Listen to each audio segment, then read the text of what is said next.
కొండెక్కి కొండ మీదకి నీళ్ళు రావు ఏమి రావు, మీ పడవన్న ఏటో కొట్టుకుపోద్దో తెలియదు కానీ నా కొండ గట్టిగా ఉంటుంది అన్నాడట. అప్పుడు పైకి లేచిన నీళ్ళు కొండ కూడా మునగటానికి వచ్చింది.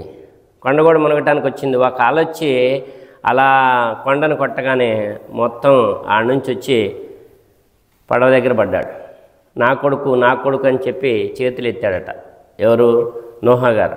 నా కొడుకు రక్షించు అని దేవుణ్ణి అడుగుతుంటే, నోహ్ చేతులు దించేయి, నీ మాట ఇన్న వాళ్ళే నీ సంతానం, నీ కుటుంబం వాళ్ళు పడవలోకి ఎక్కారు, నీ మాట వినని వాడు నీ వాడు కాదు, నీ కొడుకైనా సరే మరణ గడియలు వచ్చేసినాయి, నీ మాట లేదు, నరకవాసి అతను, నీ చేతులు దించేయి, నా కొడుకు అని చేతులు ఎత్తితే నీ ప్రవక్త పదవే తీసేస్తా, చేతులు దించే, నీ మాట వినలే అని చెప్పి దైవవాణి వినిపించిందంట. చేతులు దించేసి క్షమాపణ అడిగాడు.